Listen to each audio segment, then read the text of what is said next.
هر سړی دا غواړي چې زما بچی عالم جوړ شي، زما بچی حافظ جوړ شي، زما بچی قاری جوړ شي. خو بعضې ماشوم داسې وي چې کن ذهن وي، د هغه ذهن کمزوری وي، هغه ته حفظ صحیح نه یادېږي، هغه چې کوم دی په علم کې کمزوری وي.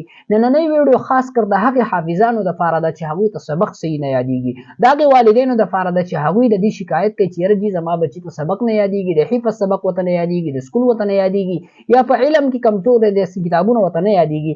نننۍ وظیفه خاص کر د دغې ملګرو دپاره ده او د دغې حافظانو دپاره ده، ځکه زمونږ هم شاګردان دي، هغوی ته هم دا مسلې دي، نو د هغوی والدینو ته هم د هغوی په خدمت کې ګزارش ته چې دا وظیفه ورله وکړئ.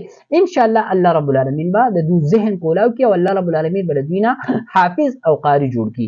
ګورئ چې د چا ذهن کمزوری وي که نه، د چا ذهن چې کمزوری وي هغه به دا آیات مبارکه وعلمک ما لم تکن تعلم وکان فضل الله علیک عظیما، وعلمک ما لم تکن تعلم وکان فضل الله علیک عظیما. 121 121 پیرې به دا آیات مبارکه دا اوه په اوبو باندې به دم کی او روزانه به په دې ماشوم باندې کم چې ذهن کمزوری دی په ده باندې به اسکې. انشاءالله الله رب العالمین به د ذهن کولاو کی او انشاءالله الله رب العالمین چې کوم دی دی به حافظ او قاری جوړ کی. یو وظیفه دا شوه.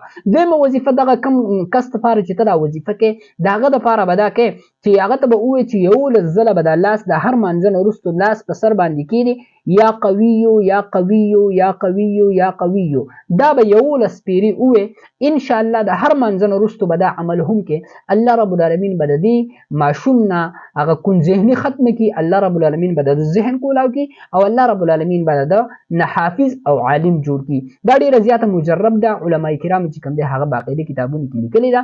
قرآني اعمال دي، وظایف دي، چاته پې څه نقصان نه رسېږي، څه ډاکټري څیز نه دی، نو کوئ یې خپلو بچو دپاره یې کوئ. هر سړی دا غواړي چې زما بچی عالم شي، زما بچی قاري شي، زما بچی حافظ شي، نو بالکل تاسو یې کولی شئ د هغه بچو دپاره چې د هغوی ذهن کمزوری وي. السلام علیکم ورحمة الله وبرکاته.